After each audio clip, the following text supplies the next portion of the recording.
A political restlessness is sweeping across the globe. From Javier Milei's libertarian surge in Argentina, to Nayib Bukele's crackdown on crime in El Salvador, Giorgia Meloni's conservative realignment of Italian politics, Viktor Orban's unapologetic embrace of Christian governance in Hungary, and Donald Trump's resurgent MAGA campaign in the United States. This moment presents an extraordinary opportunity for Christians, not merely to engage in politics, but to articulate and advance a vision of governance grounded in the Lordship of Jesus Christ. Secularism has failed. It has left a void, and that void will be filled. The question is, by what? Mere Christendom offers not merely an alternative, but the only coherent and enduring vision of a just and flourishing order. But such an order will not arise by accident.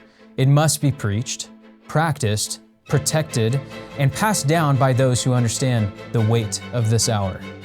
Today, we're joined by two such men. Dr. Ben Merkle is the president of New St. Andrew's College, where he has labored to revive classical Christian education and recover the cultural legacy of Christendom. He holds degrees in philosophy, theology, and the classics, and is the author of The White Horse King, a biography of Alfred the Great.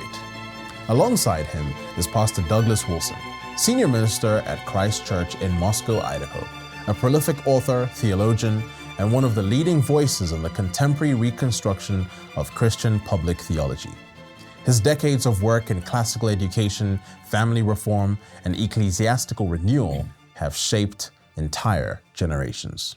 And now, to our conversation. We the people of the United States, in order to serve their purpose, establish justice, liberty for ourselves and our posterity. We will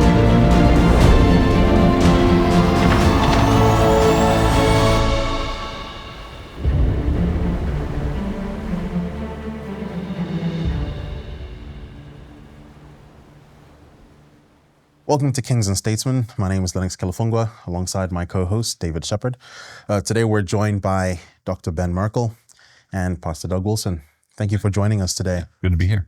Today we're discussing Mere Christendom and politics in application specifically.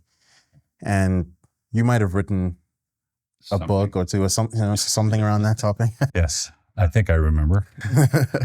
So I want to reference that quite a little bit. And of course, Ben, you've written on King Alfred extensively, and you've given this wonderful historical account of the way Alfred influenced Western civilization fundamentally. But before we get into the history of it, I want to set the table here a little bit more. Recently, we've seen some sort of resurgence in the world, in Argentina, in El Salvador, and I think most recently with Trump's re-election in America. And it seems to me that there's some political restlessness that's taking place in the world today. Mm-hmm. Yeah. And it seems to be leaning one direction. Certainly it seems to be leaning right. What do you make sense of this restlessness that we're seeing in the world today? And I suppose what I want to get into eventually is just how should Christians be thinking of capitalizing on that restlessness that we're seeing? Yeah, we should certainly take advantage of it without confusing it with Reformation. It's basically what it boils down to. It's an opportunity for Reformation, but it's not Reformation itself. And it's the long overdue reaction to stupidity.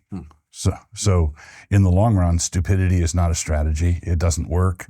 Everything starts to come apart.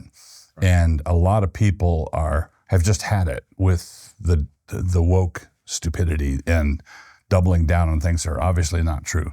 And that's the appeal of Trump's appeal to common sense. Right? He says, look, it's common sense. And that will only get you so far. Right. That will get you elected. That's part of the recoil. That's part of the backlash. But if you want a sustained movement in a sensible direction, there has to be a foundation underneath it, which these reactionary movements, however much I like them, don't have staying power. It's not going to last. Right, right. What's prompted this, though? I mean, like, I ask this because it's interesting to see something happening in South America, especially. Like, I think God is blessing the Americas. In Africa, where I come from, you know, socialism, communism, statism have really been embedded in the culture to this day. And many African countries they're not close to being tired of the socialism and communism just yet. What do you think it is in South America that seems to, what's happening there that seems to, people want something different? They're tired of the socialism and communism.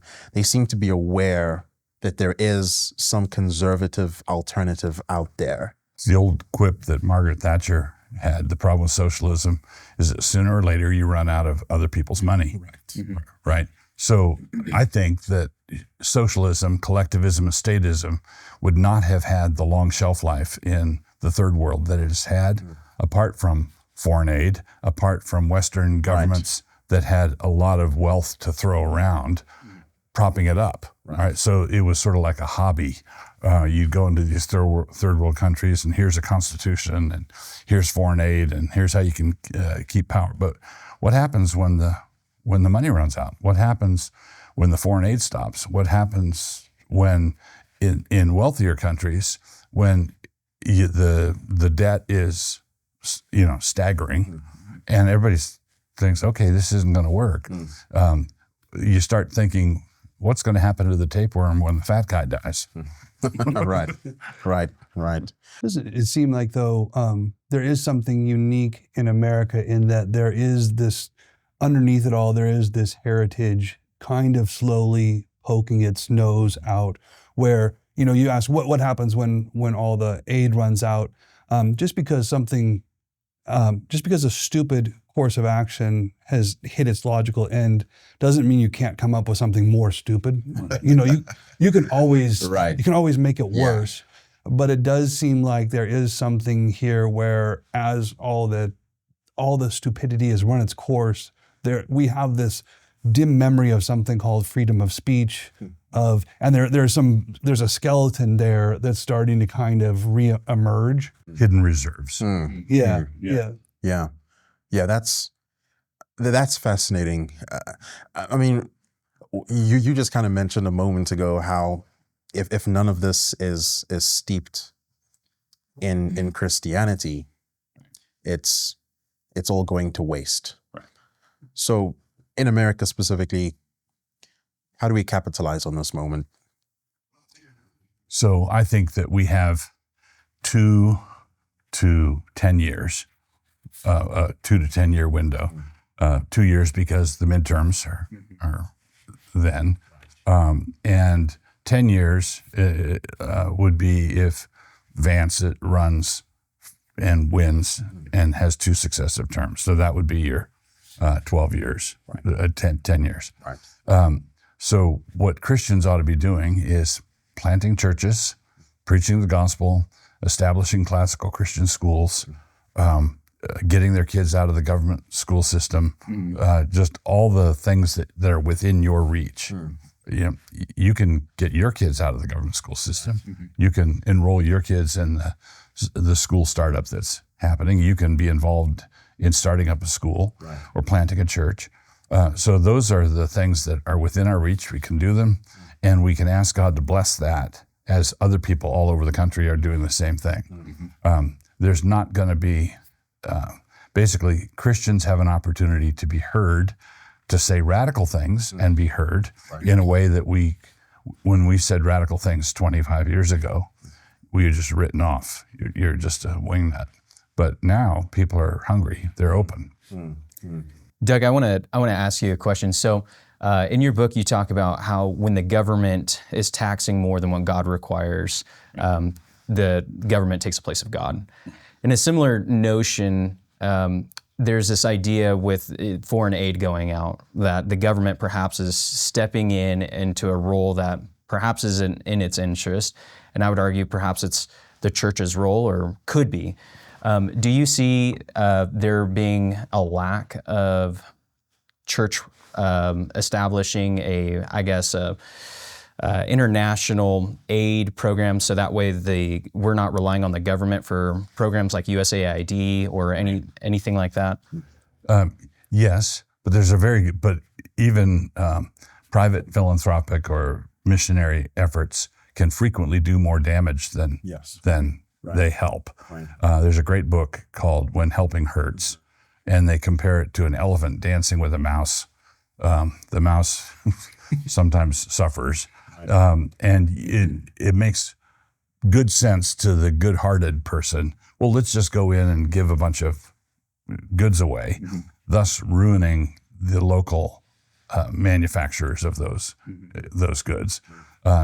And so one of the things that is, I think, is as long as it's done intelligently, wisely, where let's say the Western churches are involved in micro investments, let's say, where you don't go in with a ton of money that disrupts everything, but you give someone enough of money to start a chicken farm, buying a few chickens and requiring him to pay it back, thus learning the responsibility.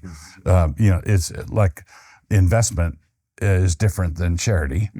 And when you just treat the whole third world like it's a charity case, all you're doing is creating dependency and pathological responses. And it's the road to hell paved with good intentions. So I think it ought to be private and philanthropic, but it ought to be wise and intelligent and not just, let's come in here and be the rescuer of everybody. Right. And I only bring that up because individuals will say, well, what happens when USAID is gone?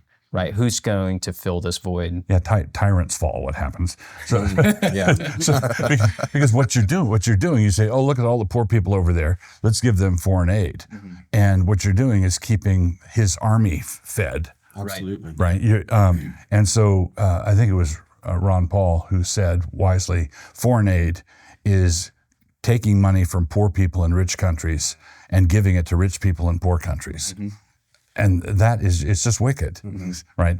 And so there's got to be personal accountability, knowledge, friendships, trust that's built over time. And I think there ought to be no money transferred outside of that kind of context. Yeah, that's very important. You mentioned the department, education a moment ago, and the need to start classical Christian schools, getting kids out of government schools. But Ben, I want to kick you off on this one. Trump's now in the White House. Yeah. Like isn't public education saved now? Did you say kick him off or tick him off? Yeah, I think that is the great temptation. I think this is a constant problem with evangelical Christians is we're constantly satisfied with so too little. You get just a little bit of something good and they say, oh, we don't need to work anymore. Everything is just fine. Yeah. And I do think that, a lot of people think that just that little shift there somehow has made, my local public school, the state university, now these are all fine because somewhere somebody is getting rid of DEI initiatives. Therefore, everything is fine. But we don't understand all the DEI initiatives. All of this came from this education, and there's so much that has to be rooted out and replaced. I think Trump stepping in creates crazy opportunity, but it's opportunity for us to get to work, not opportunity for us to coast. Absolutely. And I think too many Christians take it as now we can just coast, when it's actually like, no, this is when we start swinging. We have to, Doug has applied, I think, via his father, the principles of war. One of the most important principles is the principle of pursuit. And you do see this. This is just like a clear military necessity that at this moment when you have a great victory, it's also when you're most exhausted and when you feel most satisfied and content with the victory you've won. But it's also the moment that if you don't continue and pursue, then they're just going to regroup and you're going to do the same thing again tomorrow and maybe not win. If you have a victory, you have to pursue. And I think having Trump in is a great victory, but we have to keep advancing. And this is the time to build more schools, not to capitulate and send your kids off to there. And that, incidentally, is a lesson that I think Trump himself learned on the political level from Trump 45 and Trump 47. He was doing things and then said, okay, now can we be friends? And the answer was no. And now he's pursuing on a political level. Well, just his first 3 months in office is the most amazing amount of work that's getting done. That's what pursuit looks like. And I see a lot of conservatives, dancing on social media saying, we're so winning. Well, that is what it looks like to win. Now you start doing that. Yeah, you got to get busy and start producing that level of constant win. So it was interesting that you've both mentioned the importance of establishing institutions in seizing this moment. We start churches, we start schools. But what kind of people are required to build those kind of institutions? And I ask this keeping in mind that a lot of Christians seem to have lost some aggression, for lack of a better term. They've lost a sense of ambition. We've been so conditioned to be the nice guys in the room who don't really have categories for warfare, don't have categories for winning and pursuing enemies that are on the run. What kind of people do we need? What kind of Christians do we need to realize this comprehensive victory? The two great needs of that moment are a recovery of masculinity and a recovery of postmillennial optimism. So it comes down to eschatology and an understanding of gender roles, what men are for, what women are for, what society ought to look like. And so the enemies, not personal enemies, but the enemies would be feminism on the one hand, and every form of egalitarianism that would produce things like feminism. And then sort of the quietism that results from a certain brand of amillennialism and a certain kind of dispensational premillennialism that says Jesus is coming soon in 3 weeks and he's going to take us all out of here. Let it burn. Let it burn. Let it burn. You don't polish brass on a sinking ship. So North American evangelicals have by and large adopted an eschatology of acquiescence in defeat. And so the only thing we have to do is survive until Jesus comes. If we survive until Jesus comes, then we've finished the race and we've done what we ought to have done. That eschatology has debilitated the church. And then coupled with that has been the gender dysphoria of the whole church. And so the church needs to recover masculine leadership, a masculine mission, and an eschatology that fits. I know this is going to kind of veer off a little bit from the political side and kind of go more into talking about church and leadership, but what does that look like, recovering that in the church today when there's so many different First United Methodists, and they have a rainbow flag outside front, and Unitarians, which are just all over the place. And how do we recover this idea of a traditional gender role masculinity in the church when it seems like there's so many different factions and Protestantism keeps fracturing to kind of acquiesce to this liberal ideology? As it happens, the mainline denominations are withering away. They're dying because that's not a long-term successful approach. But progressivism has not, because progressivism has gone over to the megachurch, the evangelical megachurches. Progressivism could never build those megachurches, but it certainly can eat them out. And so the tapeworm has moved. I was just going to say, there's a lot of worms in these. Yeah. So the thing to do is for Christians, Reformed, postmillennial Christians, to found or revivify churches that are smaller, and they just dedicate themselves to recovering what it means to be a man, what it means to be a woman, what it means to be a family, and be unembarrassed by it. Just unembarrassed, not obnoxious and jerky, but unembarrassed. And then that is going to stand out. There's going to, everybody, it might be a small church in a big city, 100 people, but everybody's going to know about it. Right. Because it cannot be made inconspicuous. Right. That goes off of this idea that I was thinking about, and it's the idea of Christian nationalism. And there's this concept of Christian nationalism, just immediately having this really bad taboo around it when you put those two words together. Although, be it when you ask somebody what is Christian nationalism, 9 times out of 10 they can't even give you a definition.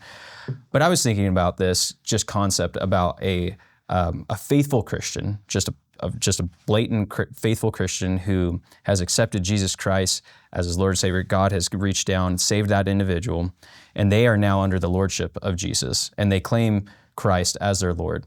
Immediately at that point, when you're doing that, Christ is the Lord of Lords. He's the King of Kings, and that's political kings, that's political lords.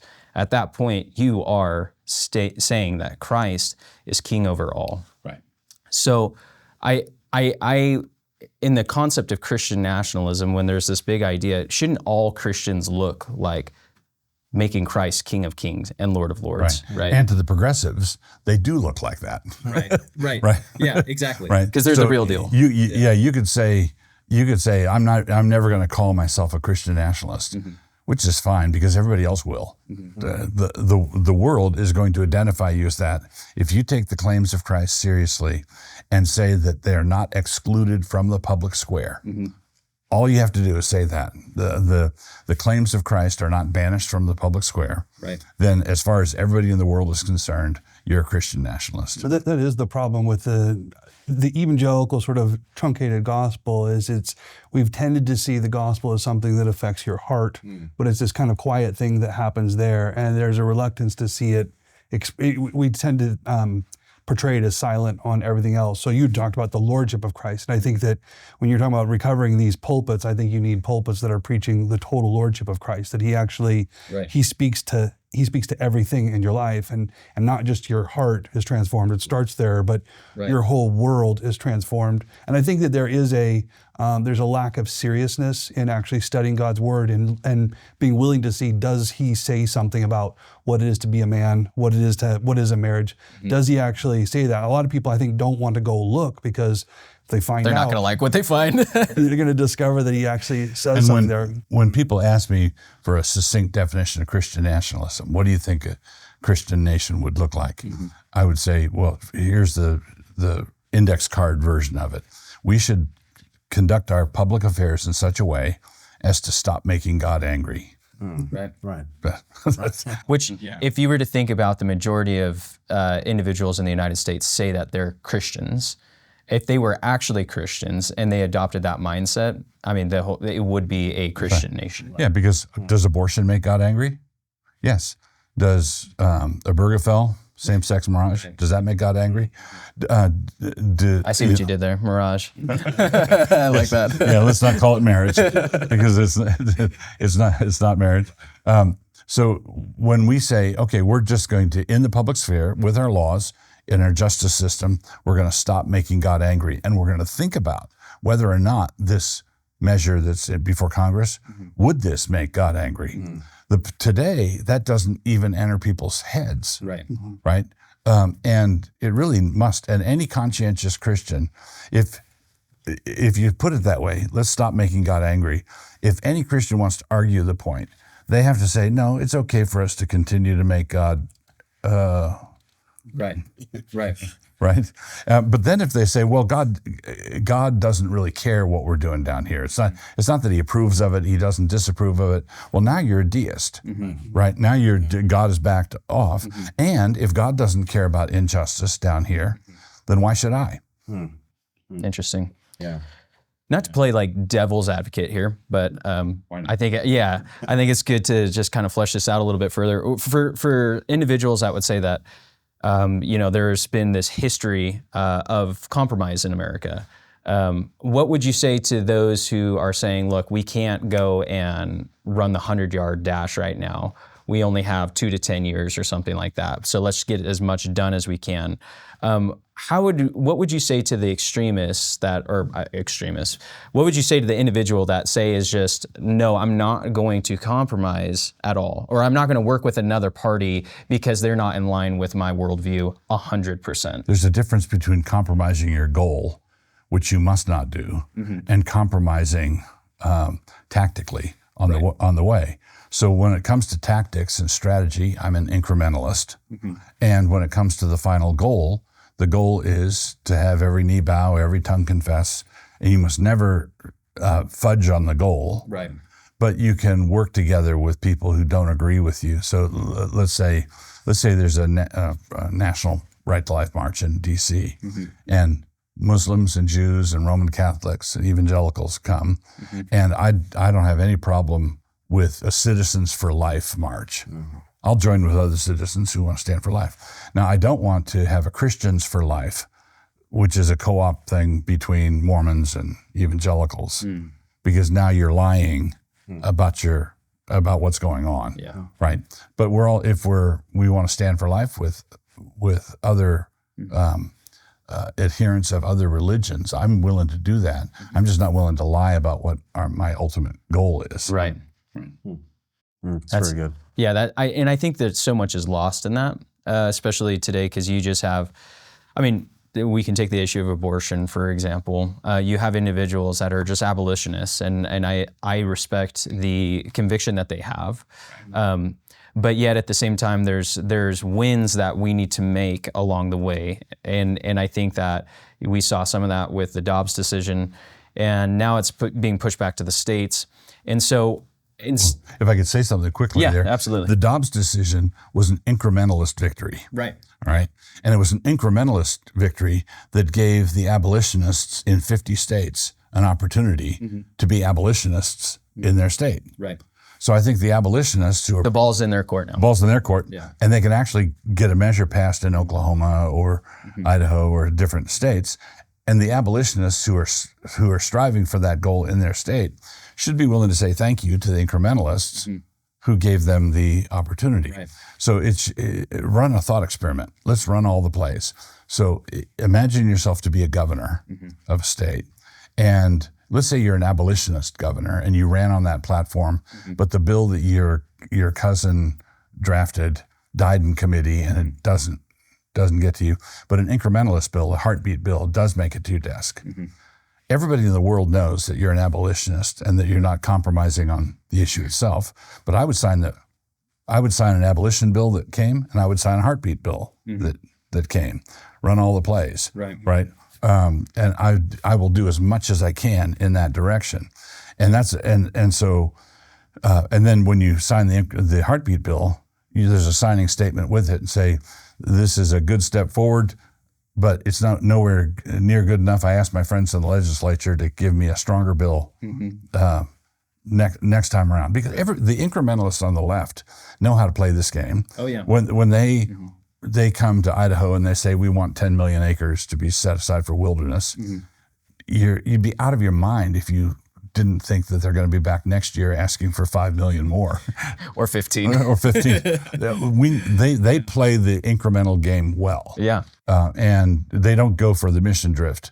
And the abolitionists have a decent point when they point to pro-lifers who have accommodated themselves to some sort of form of mission drift, where it's pretty clear that they don't want a total abolition of all human abortion, pills included. And then I think that right now what we've seen is like this resurgence of like nationalist thinking, which is definitely on the right wing side of politics. But there's this group of individuals that are like, no, we're going to hold the line. We're going to be way over here, the standard bearers, right?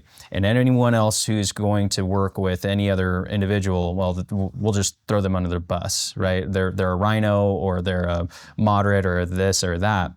And you know, I ran for state senate in California, so I know what it would have been like having been a Republican in Sacramento, right? You have to, if you want to get anything done, it has to go through a supermajority of Democrats. Now, again, you never want to compromise the end goal, but at some point you have to think tactically, otherwise you're just going to be sidelined the entire time. I think the trick is, earlier you said run all the plays. The incrementalists run all the plays. And I think the danger is when you get into that incrementalist position is you start predicting, well, those aren't going to work, so we're not going to try. Right. That's going too far, so it's not going to work. And I do think one of the things that having the abolitionist types around, one of the things that's helpful about them is sometimes they open your eyes to something that Could work. We could have won there. We've just been cowardly about it. That's And fascinating. So it is always good to have friends with you that are a little bit unhinged, you know, to help you realize that more is possible. Because I fully agree with the smash mouth incrementalist. I think you take whatever wins you can get. But especially over the last couple of years, I keep getting surprised in seeing victories that I didn't realize that was on the table. Right. And it's good to be a little bit unhinged. Right. And we sometimes say, well, that's not realistic. I don't support that bill, or I'm going to fight that bill in committee. Right. Because it won't work and it'll set our cause back. Yeah. And you're predicting that it won't work simply because it's hard. Yeah. And that's not a good enough reason. Right. It's that concept, aim small, miss small. It's one of my favorite lines from The Patriot, right? And it's like this idea: if you are so focused on overachieving up here, you're going to come in actually somewhere kind of closer, and probably overachieve from what other individuals are thinking. And so, I think that was a really good point though that you made, is like we should be surrounding ourselves with people that are challenging our ideas. Yeah. Are we actually pushing the game farther down the line? Yeah, there was one executive, I think, of Texas Instruments back in the day, who said nothing was ever accomplished by a reasonable man. Right. Yeah. That's so true. It's really good. I mean, it just kind of reminds me of what the Trump administration is doing as well. I think the whole cleanup of the federal institutions seemed impossible 5 months ago, right? And now it's like, oh, you mean we could just do that, you know? And I think Trump is actually has revealed how important courage is in a lot of this. And I think there's an importance of aiming high and being as ambitious as possible. I think that's why he likes having somebody like Musk right there. Right. Musk is somebody who's constantly going to say, why can't we do that? Right. Let's just try. And it's good to have those kinds of people in your mix. Yeah, absolutely. Let's talk about Mere Christendom specifically and define some terms here. How does Mere Christendom differ from Christendom as we've known it historically? Okay, so if you dated Christendom from I'll say Constantine's conversion, although Christianity was not the religion of the empire, that the events were set in motion, let's say, with Constantine. And I would say down through the Reformation as a robust reality. And I would say even down to the First World War as a cultural reality. You know, so that was a long run. Right. Okay. One of the problems that the first Christendom had, I think of it as Christendom 2.0. It's like there were some bugs in the first Christendom, and we don't want to reintroduce those bugs. We want to have learned, okay? We don't want the Spanish Inquisition. You know, we don't want things like that. And what that boils down to, and that's captured by the word mere. And I think this is America's contribution to Christendom, and that is non-sectarian Christendom, where it's not denominational, right? And so this goes down to the question of established churches. So do you have, I believe that the Christian faith ought to be the public faith of our civic polity. That's why I'm a Christian nationalist. But I don't think that the Presbyterians or the Anglicans or the Congregationalists ought to be the official church, right? So I don't want a Church of America like, I support the First Amendment, in other words. Like there's a Church of England or a Church of Denmark. That's sort of the kiss of death to whatever church it is, because they get fat and lazy. And it's also, it sets the stage for denominational strife, which you don't need. And that's the actual meaning of the First Amendment. So Congress shall make no law concerning the establishment of a religion. The only entity in the world that can violate the First Amendment is Congress. Right. Right? By making a law establishing the Church of the United States. And the reason Congress was prohibited from that was the founders didn't want an established church at the federal level, because the day the Constitution was adopted, 9 of the 13 colonies had official relationships with particular denominations. And the Congregational Church was the Church of Connecticut down into the 1830s. Now, I happen to think that the establishment of religion is not a good idea at the state level either. I'm opposed to that as a political measure, but it's not an unconstitutional measure. Sure. Because it was fully constitutional for Connecticut to be congregational and for Massachusetts to be congregational and for Virginia to be Anglican. That was fully constitutional, and it was baked into the system. So it was just the federal level. it was just the federal level. So, and people will say the Constitution prohibits religious tests for office. Yes, it does at the federal level. There were religious tests for office at the state level and municipal level. For years and years and years after the Constitution was adopted.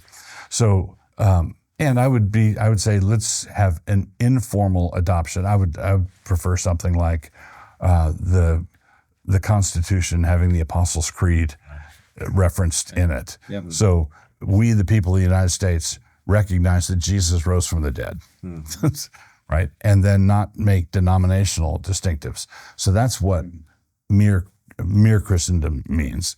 So in 1789, the first General Assembly of the Presbyterian Church was held in Philadelphia. So in 1789, in Philadelphia, they were all breathing the same air. And the Presbyterians there adopted the Westminster Confession of Faith, and they modified the Westminster Confession in the chapter on the civil magistrate. And they went from the more robust British version, where the king was the head of the Church of England, right? And to a mere Christendom position. That's the American innovation, where the magistrate is responsible to protect and provide for the churches of our common Lord. That's how they put it. These Christian churches were, Baptist and Presbyterian and Methodist and so forth. They were churches of our common Lord. And the magistrate is to be solicitous for their welfare, but not have a formal relationship where you guys are it. Yeah. I want to just describe the consequences of what happens when monarchs preside over a church body that then, dictates everything. So there are three basic ways that the church and state can be configured. One is to have the church over the state, which is the Roman Catholic position, actually, the historic Roman Catholic position. The Pope is the vicar of Christ on earth, and the church is over all. Then you can have the state over the church, which is the Erastian position, where church discipline can't occur without the civil magistrate signing off on it. The church is over the state. Then you have basically the Kuyperian option, where you have sphere sovereignty, and there's three entities that God created: church, state, and family, and they have a complicated interrelationship. And Jesus is Lord over all three, but each one is only in charge of the others in their own lane. Right. Yeah. Right. So the state does not have the authority to come in and close a church down because of COVID, right? For example, right. Because they're getting out of their lane, and the church doesn't have the authority to go over to the state and say, we prefer this design for the new Supreme Court building. Yeah, it's none of your business. As the church, it's stay in your lane. Yeah, it's the reason I find that really profound, and one way I've heard you break that down is just, so you've got these distinct governments as opposed to just one entity that we refer to the government, which is in many people's minds, that's the state, where you have the state presiding over justice, rewarding good, punishing evil, the family presiding over health, education, and welfare, and the church presiding over word and sacrament. Right. Right. Ministry of Justice, Ministry of Word and Sacrament, and Ministry of Health, Education, and Welfare. Right. Yeah. And one of the things I think is really profound about that model is I think that's one of, if we can institute that kind of world where the governments are rightly ordered, it prompts the limiting of the state. In a sense, it curbs it, right? Yes. So if the family's functioning the way it ought to function, if the church is functioning the way it ought to function, essentially they don't outsource their responsibility to the state. Correct. And this goes back to Ben's first point about there's a deep heritage of this Kuyperian structure of checks and balance. Right. Checks and balances is a Kuyperian sort of thing where you can believe in democracy the way Rousseau would, because you think everybody's so valuable that everybody has to be consulted before you do anything. And the end result of that is slavery for everybody. C.S. Lewis called Rousseau the father of the totalitarians. But you can want to consult with the people before you do something the way Lewis did, because he said everybody's fallen. And so we don't trust anybody. So we're going to spread the power as thinly as possible, because we're not going to trust anybody with all of it. And so when you and there's a long heritage of that. A lot of Americans don't know a lot about civics, but they do know that, right? They do know that the Second Amendment is alive and well because everybody thinks it's alive and well. Right. And the First Amendment is alive and well because people act accordingly. Right. So when you have that sort of unwritten constitution in your bones, and everybody says, okay, I'm a Christian, therefore I can't buy into unlimited government. Limited government is a profoundly Christian concept. Because otherwise, if you abandon limited government, then the state is always going to see God as a rival. They're going to want to occupy his spot. Right. Yeah. As we've seen time and time again. Yes. Yeah. It also sounds like your thoughts sound fundamentally Calvinistic. I'm afraid so. Guilty as charged. But I can't help it. Can't help it. George Bancroft, the historian, called John Calvin the father of America. And that's true. Yeah, that's and true. He also said, and I quote here, "He who will not honor the memory of and respect the influence of Calvin knows but little of the origin of American liberty." Right.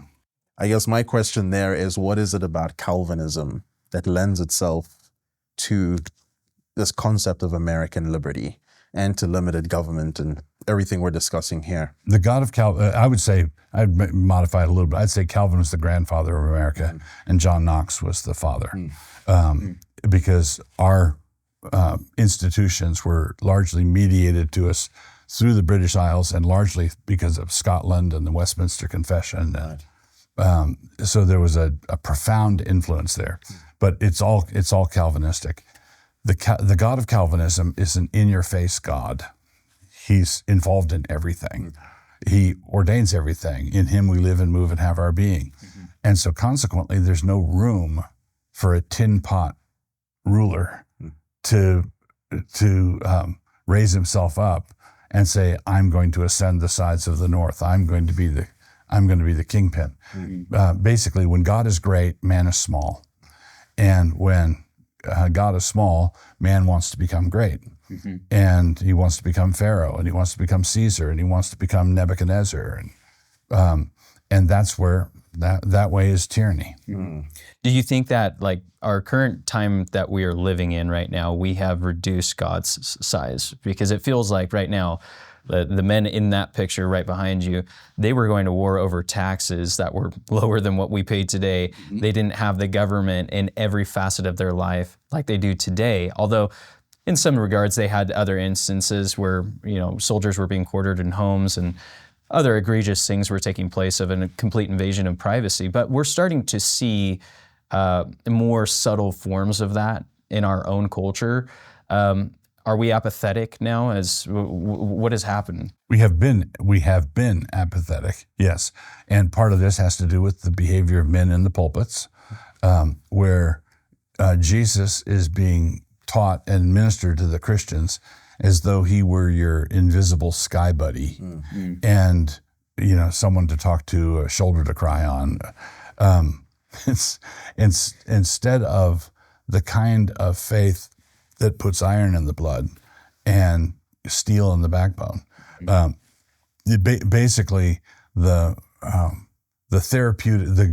God of therapeutic moral deism has made great inroads in the evangelical church, and that's why everybody's so soft. I think there's a canon book in this. I think it'd be interesting to collect letters from Calvinist ministers to tyrant kings. Right. You actually have a pretty good collection. That description of like the way it does give you this sort of fortitude to actually challenge something. When you know who God is, know who you are, I know who you are not, even though you're claiming to be this, it does create this kind of fire. And you think of Calvin too. Is it Francis in France? And then you've got Knox to Mary.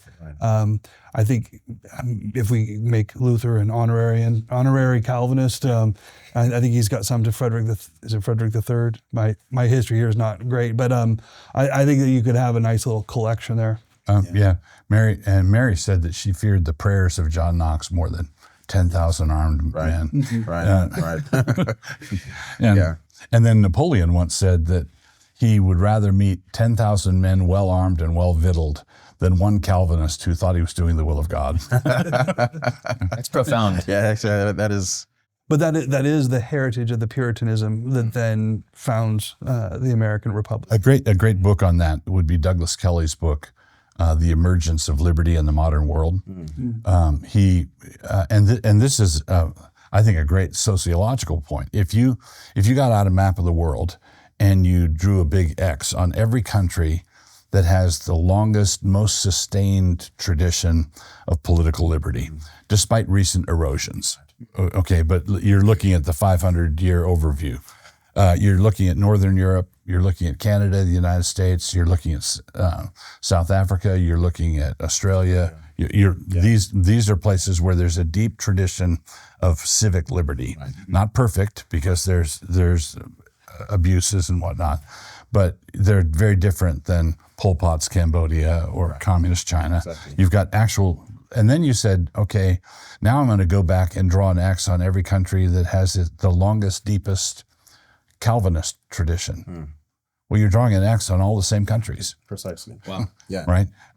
And then you said, and now I'm going to draw an X on all the wealthy first world countries. Well, son of a gun. It's almost like there's something going on here. And, well, yes, there is. God's Deuteronomic blessings were visited on the Protestant Christian West.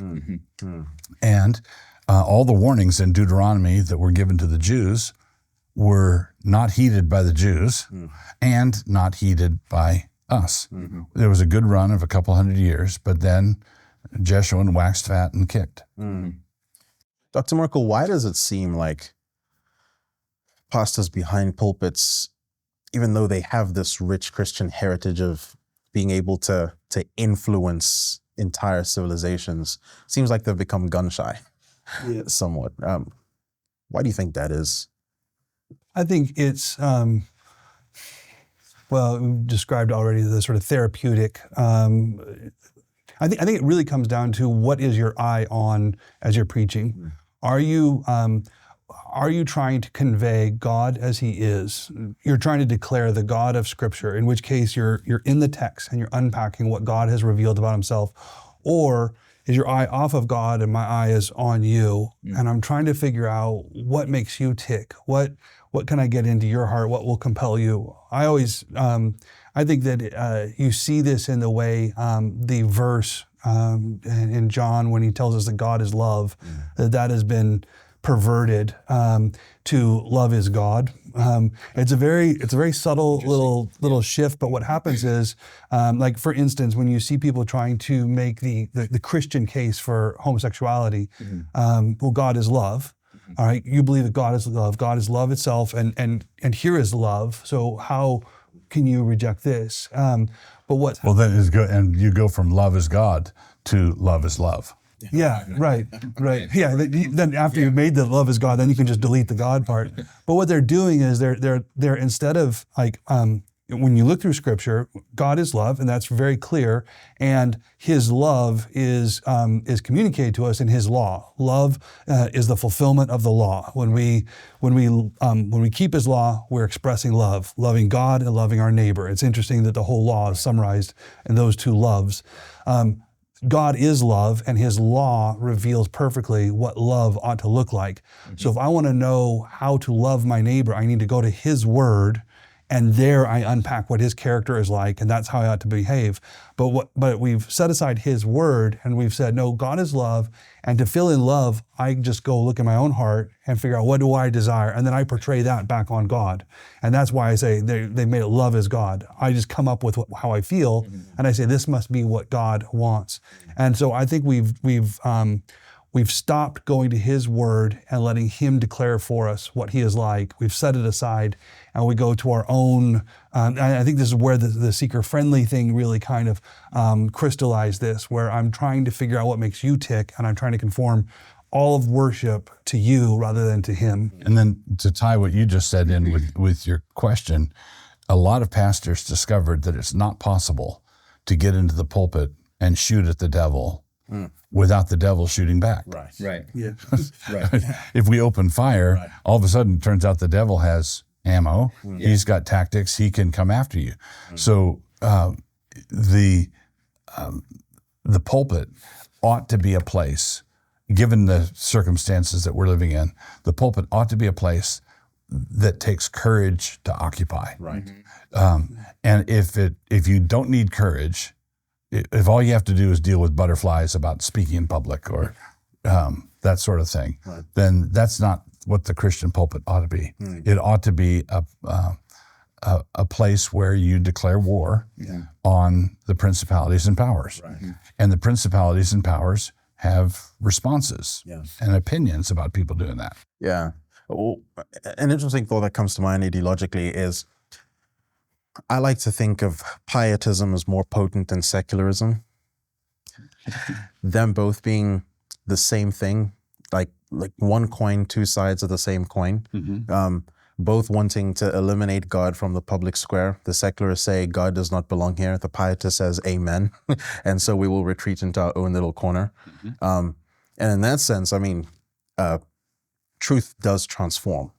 Truth prompts freedom. Truth prompts flourishing. Those of us who are in Christ have the ability to be His ambassadors, to be the salt of the earth, to be the light of the world. And there is a sense in which we are the ones who have discipled the nations into their chaos, right? And I think just talking ideologically here, what happened for the church to have really bought into this kind of pietism? Was it really just the influence of secularism to that extent? What was it? Was it this attempt to sort of Christianize certain tenets of the Enlightenment? What would you boil that down to? I would say historically in America, it was a series of graded steps downward.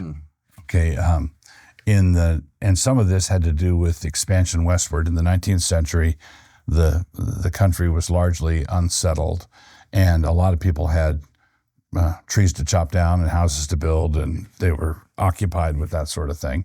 So the Pacific Northwest, where we are, is the most unchurched area of the country because we were losing our faith right in the middle of settling. So on the East Coast, they would land, and one of the first buildings they would build would be the church.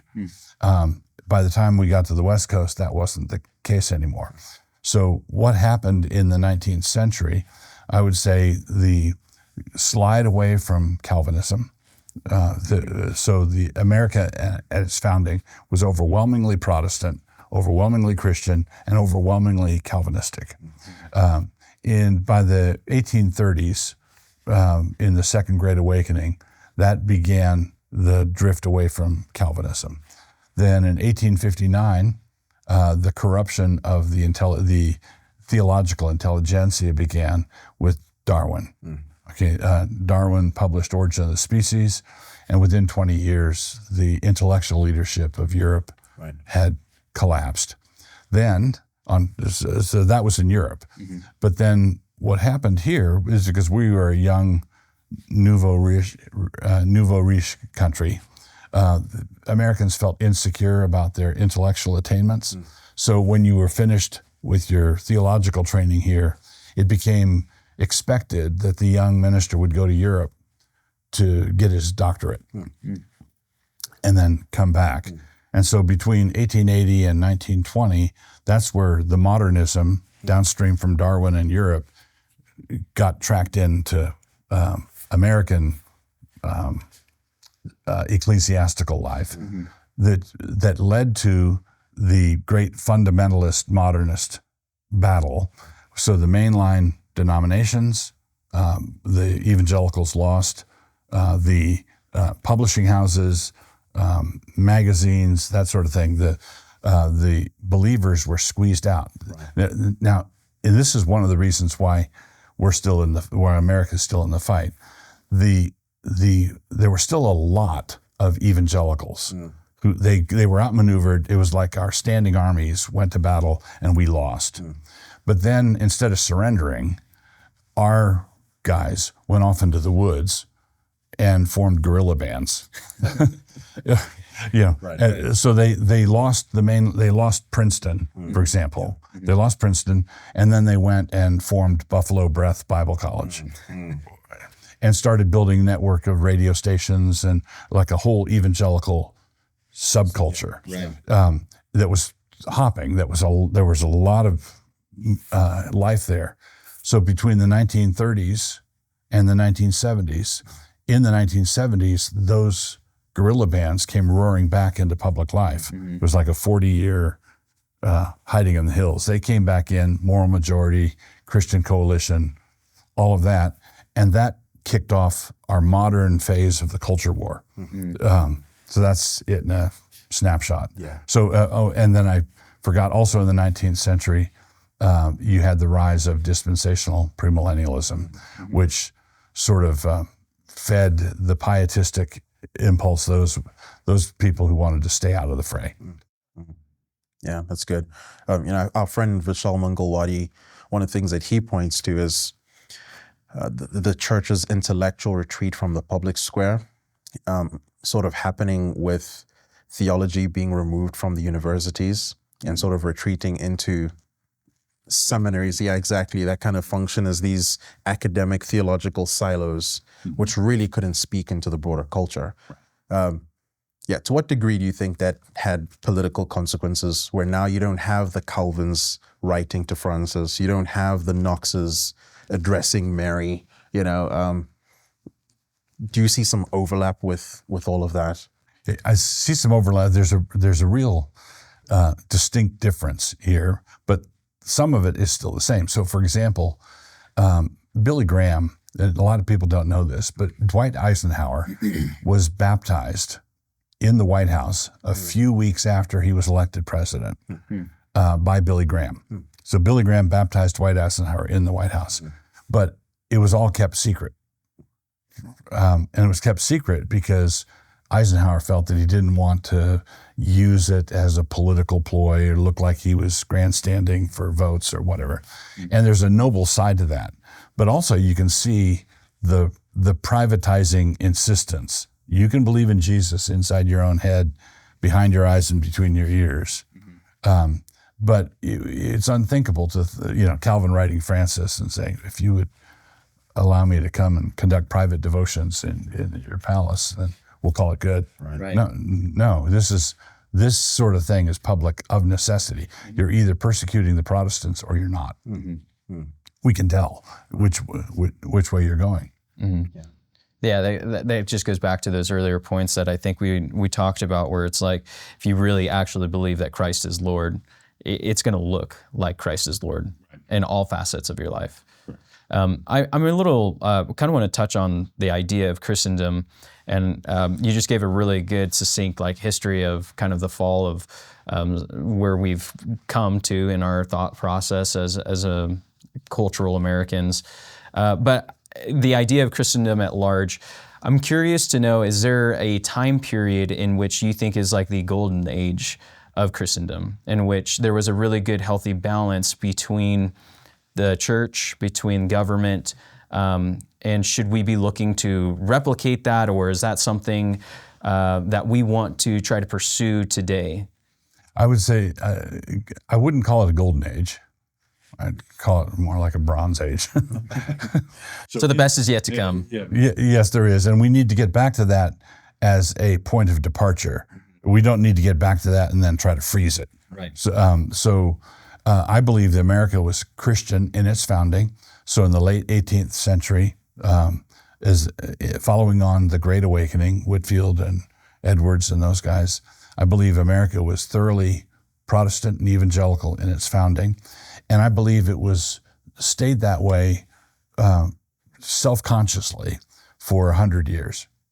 Okay, there was a Supreme Court decision in 1892, exquisitely named Holy Trinity versus the United States of America. And it was a court case involving a church in New York, Holy Trinity, that called a British minister. And there was a law against paying a worker, hiring someone and paying their passage over, because Congress didn't want corporations importing hundreds of workers for a project, paying their passage over, and then releasing them into the country after the project was done. So technically, the church was in violation of the law. The case went up to the Supreme Court, and with some overzealous prosecutor, Chief Justice Brewer wrote the majority decision, and he dispatched the case itself in a common sense way. Of course, you can call a minister. But then he said, while we're on the subject, let me remind you that the United States is a Christian nation. And then he goes back to the Fundamental Orders of Connecticut and walks through the history of the United States. So there's a Supreme Court decision in 1892 that determined that the United States was, in its laws and customs and culture, a Christian nation. Okay, now we're in the year 2025, and I'm 71 years old. That Supreme Court decision was closer to the day I was born in 1953 than the day I was born is to today, right? It wasn't that long ago, in other words. So at least from the 1780s down, and you had several centuries of Christian prior to the formation of the United States. The colonies were Christian, but you had 100 years under our current Constitution, and then I believe that the shell of Christendom was still intact for us down to the Second World War. And after the Second World War, activist judges, Earl Warren Court, started striking down things like prayer in the schools and whatnot. And when the Roman Catholics first began immigrating to the United States in the 1800s, they formed their own parochial school system. But the reason they did that was because the public schools were evangelical and Protestant. They were not secular. They had Protestant catechisms. They used the Protestant Bible, the King James. They had Protestant prayers not to marry and so forth. And so Dabney, or R.L. Dabney in the 19th century said, speaking of the public schools, said, Christians then must prepare themselves for the following results. All Bibles, catechisms, and prayers will ultimately be driven out of the schools. Right. Now, I still remember prayer in the public school. I remember the day beginning with prayer, invoking God's help. But Christians today say there were catechisms in the public. There were Bibles.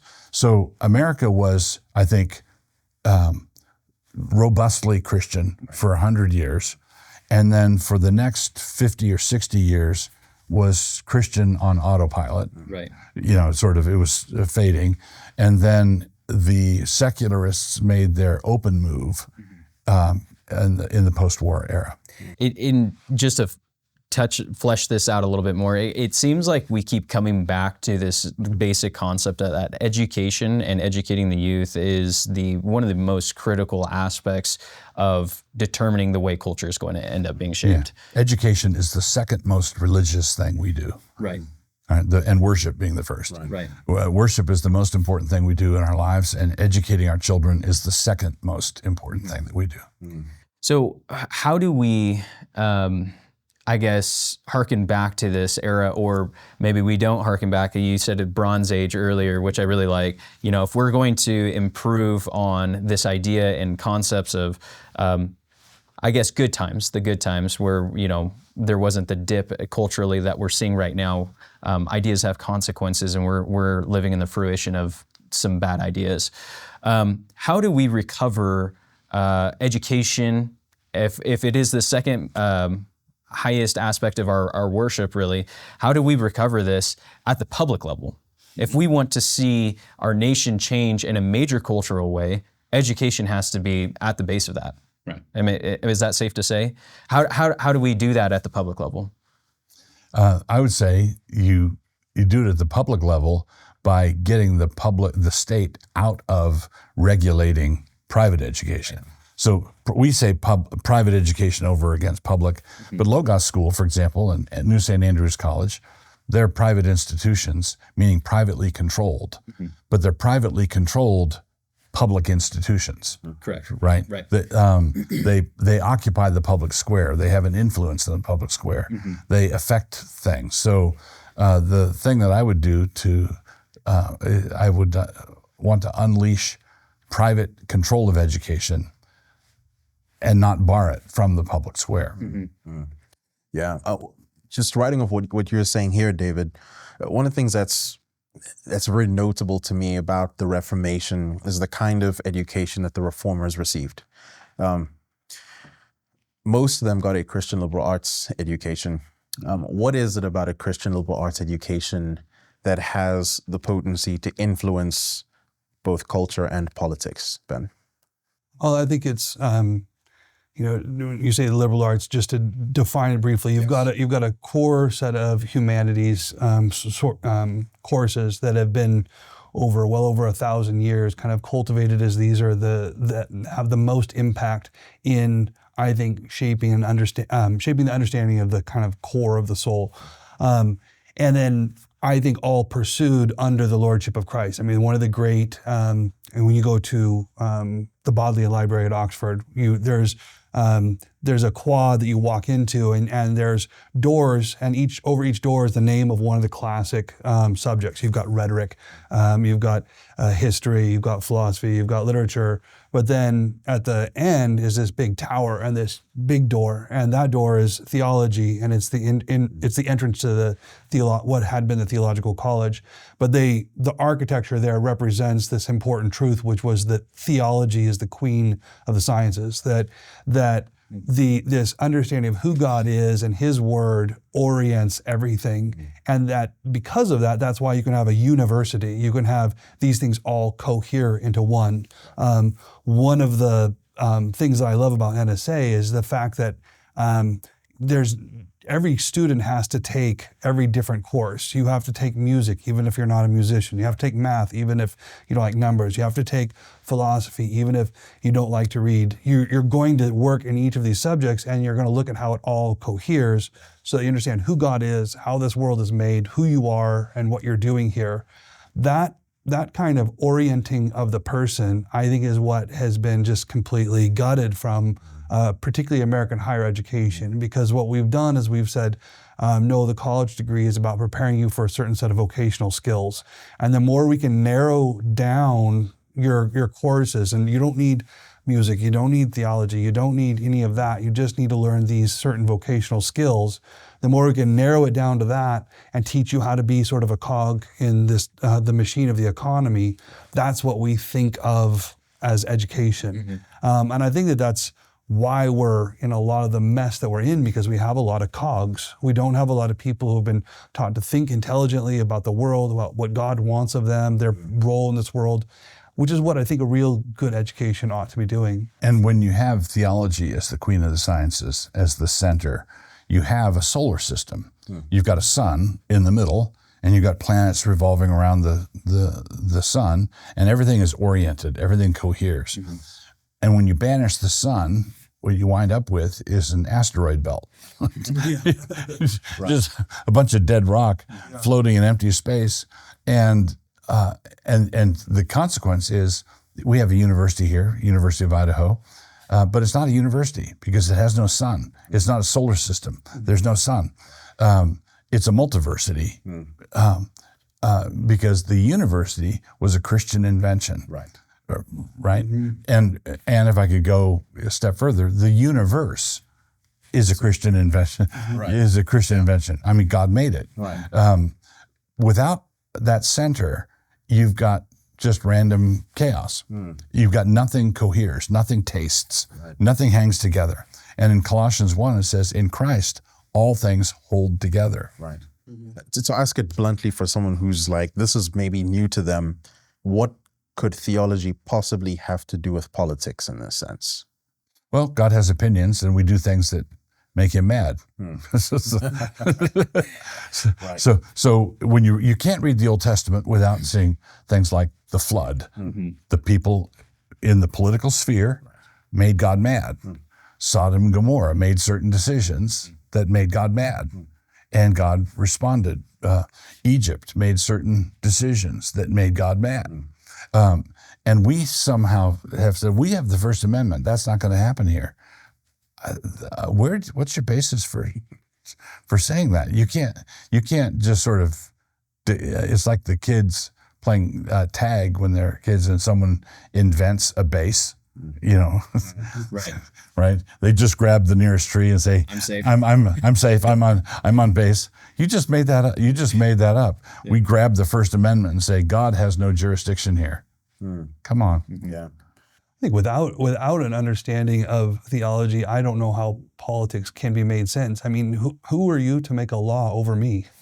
Like, what right do you have to legislate that over me? This comes back down to Moses, right? Like, this is common law that's been passed down. You got to explain why it is that it's okay for a nation to gather together and to make legislation, and what that legislation needs to look like for it to be righteous. Absolutely, because it's a law is about morality, right? Like that's all it is, really. It's imposed morality. Yes, it's imposed morality. Yeah, exactly. And so without a theological center, and that's the thing, everyone has a theological center, really. The question is, what kind of theological center is it? Who's yeah, exactly. Well, and whether they're ready to talk about it, or to actually, like, I think they have it, but for many of them, it's so deeply suppressed they don't even realize that they have it. They accuse you of legislating morality, but they think that when they make laws, somehow it doesn't accomplish that exact same thing. But it's because they haven't been taught to think and argue and work through this critically. And I think this kind of comes back to a very limited government mindset, right? Because like if God has said the greatest of these commandments is to love the Lord your God with all your heart, soul, mind, and strength, and your neighbor as yourself. That's pretty simple rules, right, for us to follow. And if we wanted some other reference points, we could go to the 10 Commandments. But if we look at what government does today, which is you can't do this, you can't do that, and you have to build your buildings like this, and you can only get certain conditional use permits in this part of town, right? It seems like the government is overstepping its bounds. So is it safe to say that God would prefer a more limited government? Oh, absolutely. Yes, absolutely. Because God says in Isaiah, God will not share his glory with another. So when the state is aspiring to omniscience, when the state is aspiring to omnicompetence, all the omnis, which they are aspiring to, they want to track every keystroke, they want cameras at every intersection, they want to watch you. And that is, they're rivaling God. They're attempting to rival God. And then they try to make rules that are so voluminous that they can always get you for something. There's a website, I think, called 3 Felonies a Day. The average American is guilty of, there's so many rules that you're always disobeying something, which means that they can always get you if they want you. Right? They can just scoop you up and find the 3 felonies.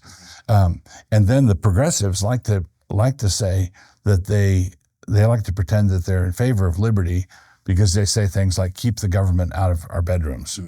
Okay, and I'd say, I built my own house one time. I built a house one time. What do you mean keep the government out of the bedroom? They tell you how far apart the sheetrock screws have to be. They tell you how thick the sheetrock has to be. They tell you how big the window has to be for egress. They tell you not to remove the tag from the mattress. What do you mean? What do you mean when you say keep the government out of our bedrooms? That's fascinating. Yeah, because I think we live in this subjugated mindset of just being used to government dictating to us what is right and what is wrong and the way society should look. And it's fascinating that you bring up something as simple as building your own home. Because when we think of Americans, it's like the American dream, what is that? It's starting a business, it's buying my own property, it's doing all this. Try doing that and seeing just how much liberty you have, right? It's pretty limited at the end of the day. Yeah, absolutely. Kind of switching gears here a little bit, much America really does stand out from the rest of the world.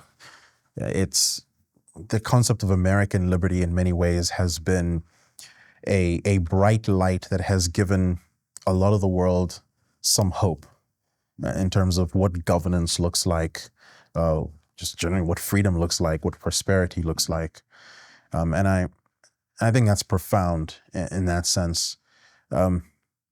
If Doug Wilson had the opportunity to lead some delegation to do a tour of third world countries and sort of dictate some core policy that would allow these nations to be free and to flourish, what would you propose? So there's a great book by Hernando de Soto, not the explorer one, the different one. I was a little curious as to that. He's a Peruvian economist. He wrote a book called The Mystery of Capital. And one of the things that, and this can't really be fixed from the top. Right. It's got to be church planting and preaching the gospel. But he said there were certain key features that made America prosperous and are excluded from third world countries. He argues that in third world countries, he said there is plenty of wealth above ground, accessible. Right. But he said in America, there's legal clear title. When someone owns something, they own it. There's clear title, clear definition of who owns what, and there's due process. There's a legal system whereby you don't just confiscate things, and there's a long tradition of these things. So, for example, in many third world countries, if someone, let's say a generous American friend, sent someone in a third world village $1,000 American, his first responsibility would be to hide that from everybody. Right? Yeah. Because it's like crabs in a bucket. Yes. Basically, if a crab starts to get out of the bucket, the other crabs pull him back in. And so the thing that unleashes human creativity and human enterprise and human productivity and wealth generation is an absence of envy. Right. Okay? And you can't have that without Jesus saving sinners. Absolutely. That's why you've got to preach the gospel. And that's why socialism is making inroads in America now, is because there's been a decline in gospel preaching, and envy is making a resurgence, and that's why liberty is eroding. Liberty, economic liberty, is a moral issue. You can't sustain a good, healthy standard of living among unrighteous people, and you can't. It's simply not possible. So you've got to give all the advice you would give is don't be envious and work hard and that sort of thing. There's just going to be good advice that falls to the ground without good news, gospel preaching, and in third world countries, they are open. The health and wealth guys are selling pipe dreams instead of biblical health, biblical wealth, which is work hard for 30 years. Be honest. Don't be envious. Right. You know. Yeah, that's very good. Something else I noticed, and this is kind of an interesting question. In America, presidents are just referred to as presidents. General statesmen are just referred to as just by their titles mostly. In much of the world outside of America, you hear much more elaborate titles. British colonies, where the form of British colonies still use the term Your Excellency to refer to presidents. I think Your Worship to refer to mayors, and you get these titles, and they're just a big part of it. I remember once having to write a speech for a politician. Actually, it was a speech that was supposed to be addressed to a president, and I conveniently left out the Your Excellency one, and I got a few. You will not command my worship. I got some interesting pushback for that. What's the significance of something like that in terms of the way people think about their political leaders and the titles that we give to them? Can I add on to that too as well? Are we different in America because we left a crown in our mindset? Yeah, I would say it's not because we left the crown, but the reasons why. There was an underlying theological reason for it, and that is I saw someone a photo of Dwight Eisenhower, who won World War II in his uniform with a row of ribbons, just one single row. Yeah, just a handful. And then I think it was General Milei, who's a big thing. He had an ephod on. He had an ephod. Well, then you look at North Korean generals with medals, not just ribbons, medals down the, medal for everything. And I think it's the all hat, no cattle thing. So it's compensatory. So when I can see someone being dazzled by Nebuchadnezzar or Solomon and wanting to honor his majesty. God gave Solomon great majesty.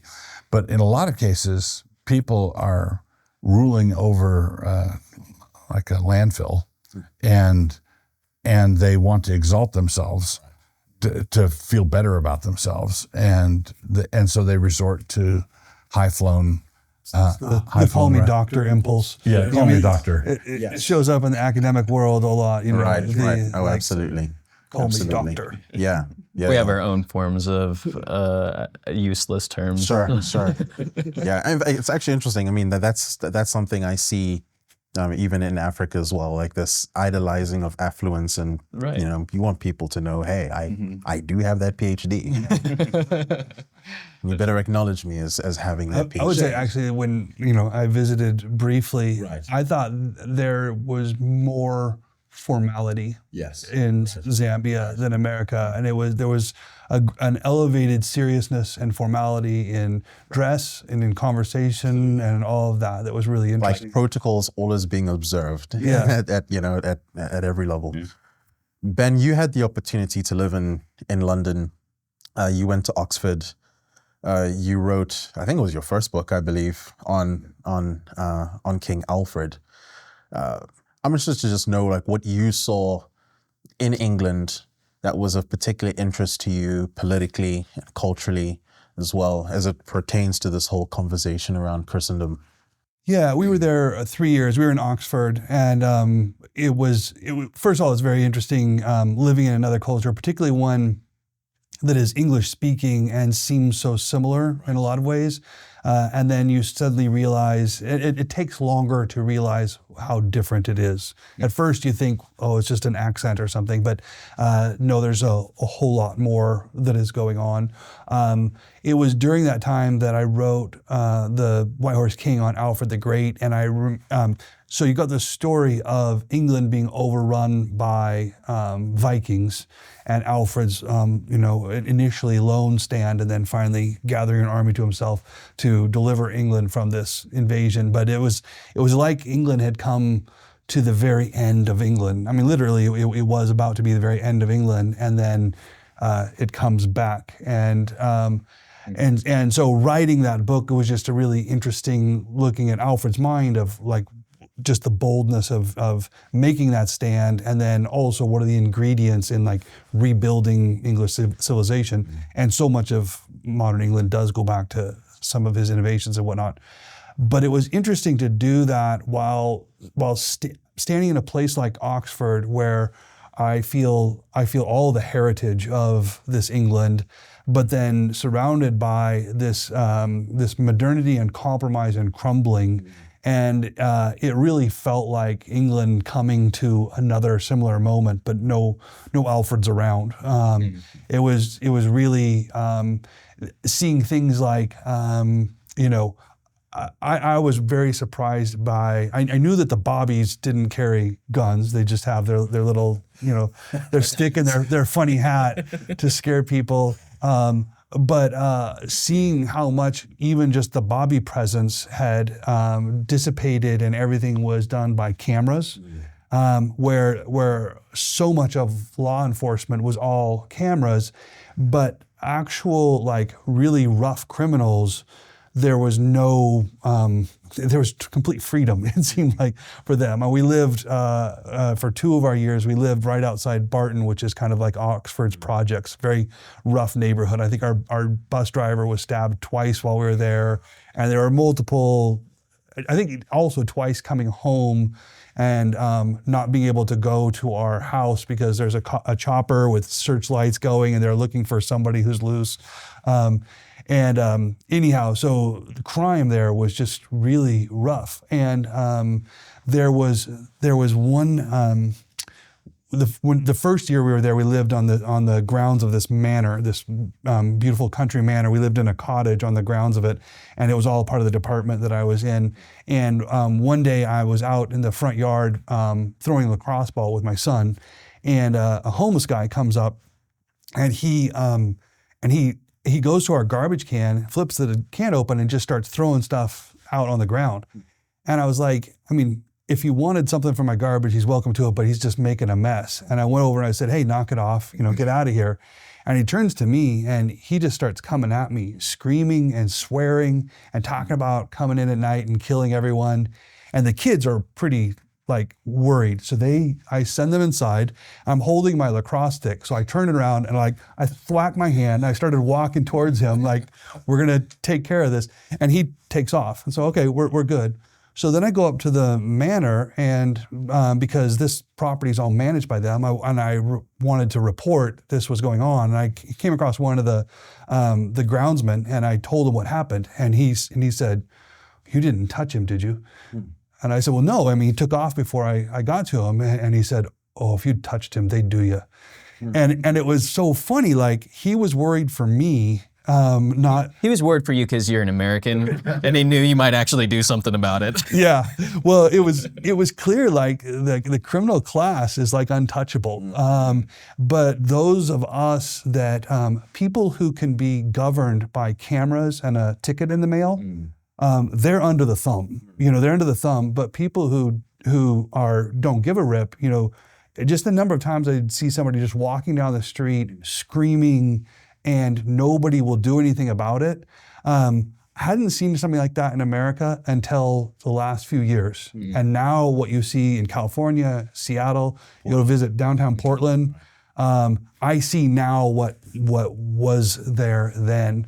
And particularly seeing the Islamic overtaking of just entire, you hear about it, but it's shocking when you show up and it's you're in a neighborhood, but you could be in Afghanistan because the signs are all in Arabic, the women are all covered, and you're the only white guy there, and it's really shocking how much they're being overwhelmed and have no pushback or there's no stop to it. So you brought up a really interesting point, and I'd be curious to get your guys' perspective on this. In the modern technological age that we live in, where there are crazy threats of terrorism and stuff that takes place, how do we reconcile governments that are trying to impose a surveillance state for our own good?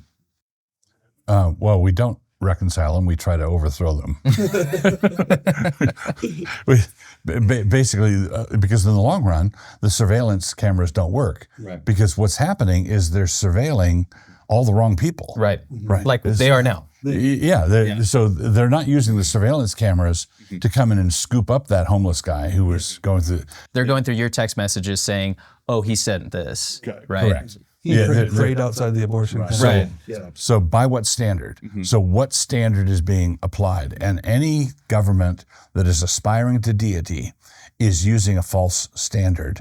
And so consequently, you need to have not only the countermeasures, but the worldview that allows you the freedom to use the countermeasures.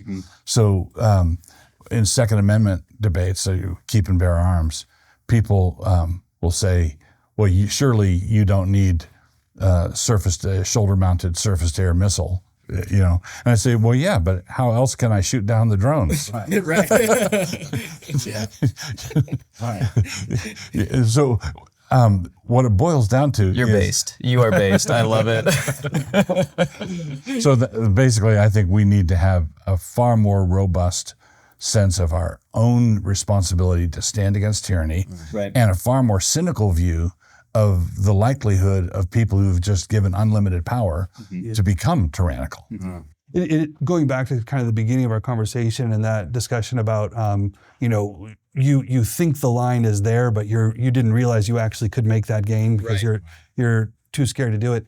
It's funny watching, like in England, you have Muslims are that guy who actually is willing to push it, and the government will completely cave for that. And then the evangelicals will be the nice little rule keepers that won't push back against anything, and they don't realize actually we could be making those gains. But and they're the ones that are being punished frequently by the law. Yeah. They're the law-abiding citizens that are being corrected. If you're you see this when you get the substitute teacher in class, who doesn't have control of the class, they'll quickly realize I can't control him at all, so I'm not going to say anything to him. I'm going to let him just sit in the back and misbehave. But this little sweet girl will do whatever I say, so all of my rule keeping will be directed towards her. Well, we're the sweet little girl who will do whatever, and we don't notice that this whole crowd over here is being completely ignored because they're defiant. Yes. Yeah. Ben, I want to ask you, do you see any overlap with the world that Alfred was trying to reform and seeking to reform, and that need for reform in Western civilization today? Like, is there any overlap in terms of what that world looked like and our contemporary world looks like? There's some things that I think are just timeless, and that's one of the things that Alfred was so good at identifying. The thing that he put his finger on that was the reason why the Vikings were overwhelming England was because England had forsaken God. And he understood the need for reformation and revival as a means for national defense.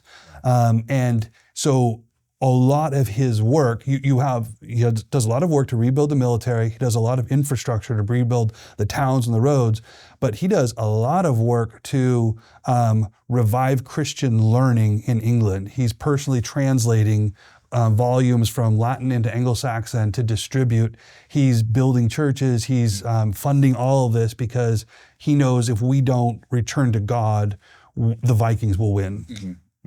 Yeah. And again, principally coming back down to educating the individuals, the people. Yeah. Because they fell into a stupor, it sounded like. Yeah, and it's in one sense it's lofty and theological. I think that he wants God to bless England, but a lot of it is purely pragmatic. A moral nation that has a deep biblical conviction has the spine to stand against the Vikings. I mean, the Vikings, one of the things they were excellent at doing was taking advantage of English weakness, and it wasn't so much cowardice as it was just lack of organization and lack of principle. And as soon as England actually has the courage to stand for their convictions, a lot of the typical Viking strategies actually fall away and don't work.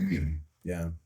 But what is it about Christianity that has the potential and the capacity to reform as opposed to Islam or other religions? In other words, if we had to employ Islamic nationalism, has been employed in many parts of the world, or any other kind of nationalism, where did those religions and their worldviews fall short in comparison to Christianity? Can we group secularism in there? Oh, absolutely. Okay, so let me contrast the two. So The genius of Christian influence in a culture is that, as Francis Schaeffer pointed out again and again and again, is that you have in Christian influence sort of the apex of the combination of form and freedom together. Right. So Christian civilization provides the maximum amount of structure that is consistent with the maximum amount of liberty, right? Islamic cultures, it's all form.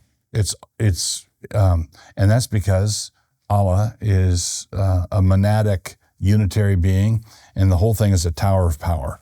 You submit. Allah does not reveal himself. He reveals his will, and you submit or die. And so that coercive mentality, submit or die, conform, is from top to bottom. So you have in Islamic societies all form. And you have the same thing in communist, totalitarian societies as well. What you have with secularism is the freedom side temporarily, where it's chaos.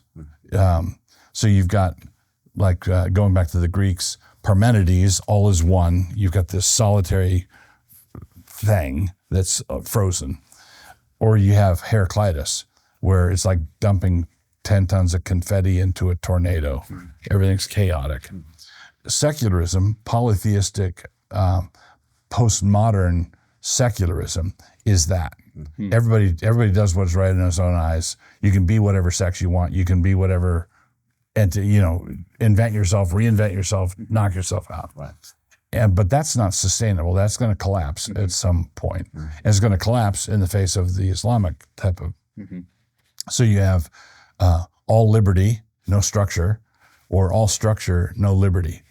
What the Christian worldview does is maximizes form and structure and discipline and order to the extent that is consistent with a robust, experienced form of liberty. And that has been unique in human history.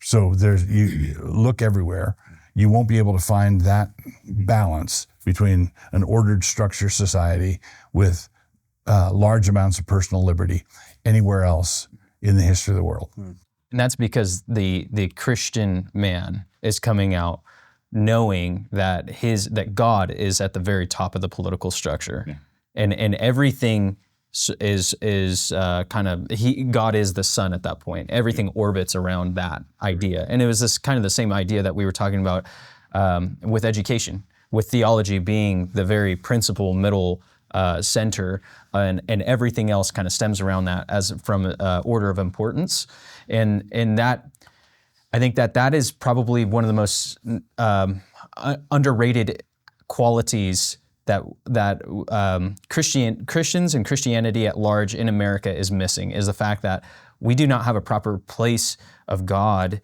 in our own lives, and that's why we're not seeing Christians doing what they need to be doing in government today. And it goes back to this sectarian mindset of, okay, I'll keep my faith behind closed doors, right? And that is principally what should separate Christians from Islamic religions, or any other religion, actually, for that matter, or any other train of thought and thought process. And I think that ultimately the reason this form and freedom thing works is because God is triune. We become like what we worship. And in Unitarian societies, there is no diversity. Diversity is not a value, right? In the Heraclitean world, unity is not a value. It's just chaos. And God in three persons, blessed Trinity, what is ultimate? Well, yes. Under Mere Christendom, what do we do with something like this, the concept of religious freedom or even free speech? Free speech, I have, say, blasphemy laws in mind, religious liberty. If we're trying to establish a Christian country, should we have our borders open or allow Muslims to come in and live in a country that's distinctly Christian? I would say no in any kind of significant number, because it's the problem of assimilation. So if if in a Christian republic could a Muslim come and visit Disneyland? Well, sure. But in a Christian republic, there might not be a Disneyland. but let's not get led astray. Could they? There's no border policy in terms of visiting and that sort of thing. But what's happened, and it's been a deliberate policy, has been an attempt to remake America entirely by massive amounts of unregulated immigration. Right. So it's like the illustration I use is, let's say you have a family with a couple of kids and they take in 2 foster kids and they're doing a great job with their kids and the 2 foster kids and everybody's thriving. And then one day the state shows up with a short bus with 28 foster kids and they dump they imposed the new foster kids on this family. The father can and should object by saying, I was doing a good job with my own 2, and I was doing a good job with these foster kids. I was really loving them. But with your proposal to drop off 28, I'm not going to be loving anybody. Right. Everybody is hurt. Right. So there's not a problem with immigration that is at a sane pace where people can assimilate, learn the language, come with an expectation that they will in fact learn the language, that they're going to become Americans. But where you have mobs in the street flying the flag of the nation they refuse to go back to, there's something demented about that. So the issue is not immigration. The issue would be what is the core? What is the American core? If we were a Christian nation, then let's say a Muslim moved here, and let's say he was allowed to green card it, and he was settled down here. In the ideal setup, he couldn't hold office. He could, because we're a Christian nation, and he's not a Christian. Right. But that doesn't mean we imprison him or torture him. So in Moses' Israel, there were many. There was a mixed multitude that accompanied Moses out of Israel, and when Solomon built the temple, I calculated once about 10% of Israel's population was resident alien. There's not, that's by itself is not a problem. What the problem is chaos. I have here on my notes just a very succinct and eloquent writing from the New England Confederation, which is dated 1643. We all came into these parts of America with one and the same aim, namely to advance the kingdom of our Lord Jesus Christ and to enjoy the liberties of the gospel in purity with peace. I think that ties hand in hand with what you're saying, in this idea that what is the purpose of the immigrant, and B, what is are we capable of providing for them, right? And I think that if we look at some of the policies like Trump is proposing right now, letting individuals into the United States if they come and I pledge $1 million into the economy and so buy the gold card. Buy the gold card, yeah. I feel like we're missing the mark a little bit on what the standard should be for who comes into this country. Is it you have enough money and therefore you enter into the pearly gates? You know what I'm saying? It makes sense for President Trump, who is a businessman. He's built his entire reputation off of this idea of being able to strike really good deals. And he thinks economically this would be a benefit to the country. And I can follow that train of thought, right? They bring their money, it gets deployed into the economy. But if our founding fathers said that their main purpose for coming here was to namely advance the kingdom of our Lord and Savior Jesus Christ, that's a little bit different than the policies that we're seeing accepted today through our immigration policies. Correct. Do you have any thoughts on that? Yeah, I'd rather have a brain surgeon, a wealthy brain surgeon coming here than a gangbanger. So at a common sense level, okay, I'm not gonna, but that's not what we're after. That's not the long-term solution. That's fine as far as it goes. He's not going to be a threat to life and limb. It's kind of that incrementalism that we were talking about earlier. Right. I'm not going to go to war with him over that, but I don't want to be seduced by that as you could see how that sort of thing could become worshiping mammon. And so this goes back to your question about blasphemy laws. All societies have blasphemy laws. You could get arrested in any country simply on the basis of what you were saying, because there are certain sacred tenets you're not allowed to blaspheme, including in America. In the secularism, it's woke blasphemy. You can't. I could get arrested pretty much anywhere within 15 minutes on the basis of what I was saying. And all I have to do is blaspheme what's currently sacred. The Christian is, if we had a Christian society, we would have a responsibility to restrain blasphemy.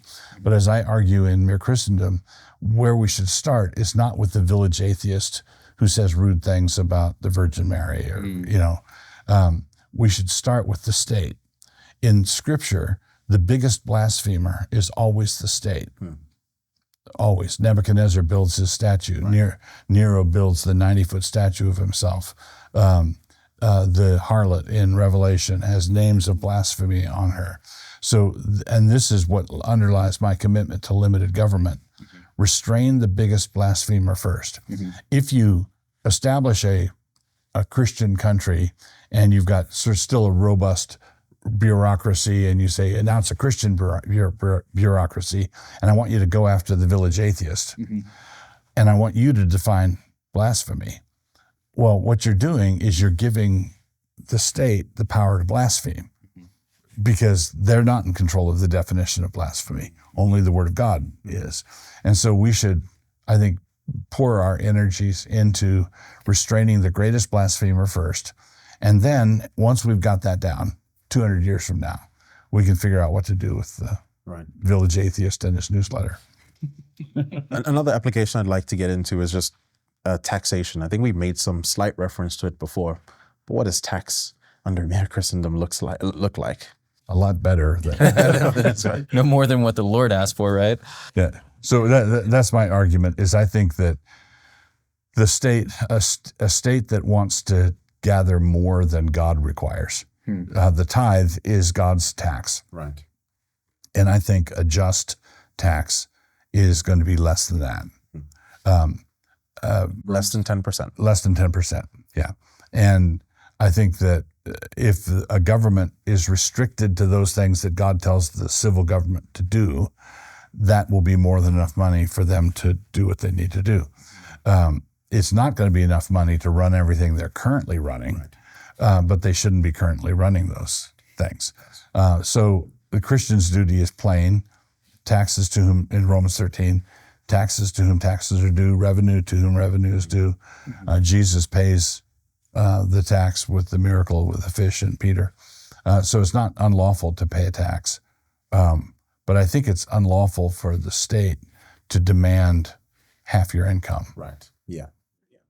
It is the tax is the sort of number price tag symbol of the overreach in all these other areas. That there's this gasp of, that it is over 10%. It's more than what God requires. And so in and of itself, that seems blasphemous, but then it's the overstep into education, into welfare, into all these different places where you can see, and that's the thing that's really fun about Doge, seeing all of this stuff start to get rolled back and the hopeful savings that will come on the other side. At Christmas every morning. And I think it speaks to the testament of the conviction that the institution here in particular, that by not accepting federal funds, which in essence is our tax dollars, is saying, no, the government is trying to play the role of God, right? And we're going to do this independent based off of the conviction that we have that the government, we shouldn't be taking the government's money in the first place. It's also the way of reform, because what NSA is doing by I've taught for years is that we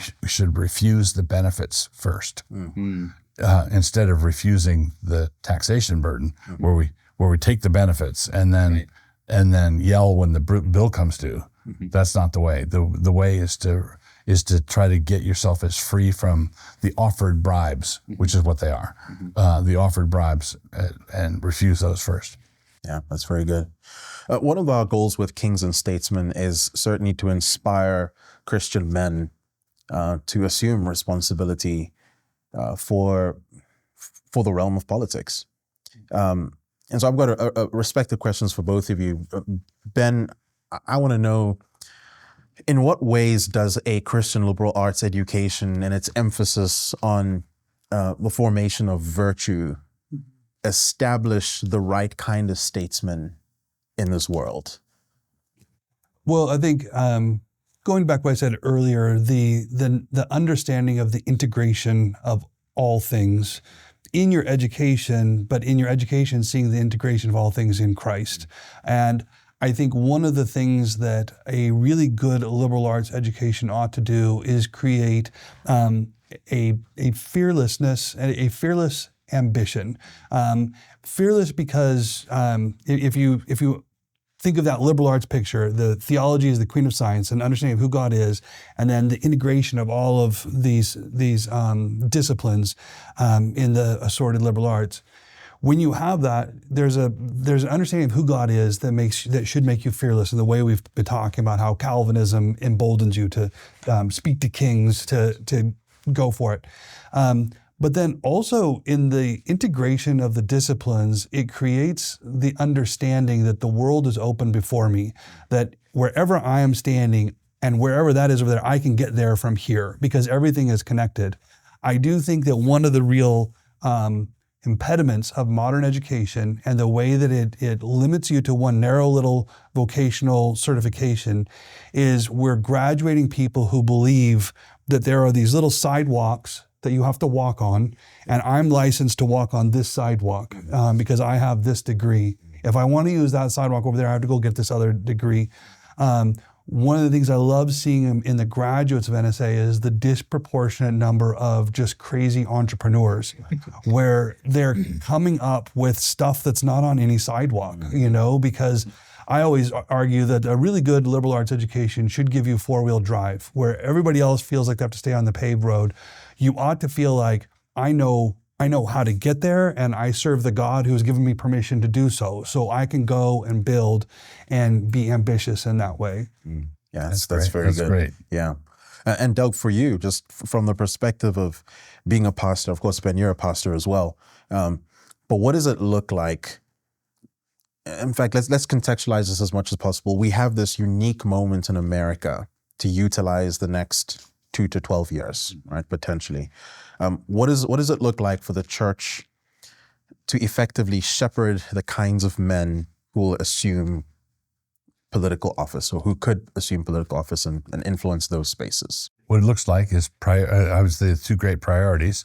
The first most important thing we do is worship, public worship on the Lord's Day. And the second most important thing is education of our children. Mm-hmm. And you prioritize them in that order. I think a healthy reforming church is going to plant a church, establish worship, attract a congregation that can pay its bills, make its way. And then the next thing they're going to do, if there isn't an available classical Christian school already, mm-hmm. they're going to establish one or facilitate the creation of one. Because, for example, for me as a pastor, I'm preaching, we recently did a breakdown, something like between 35 and 40% of our church is 14 and under.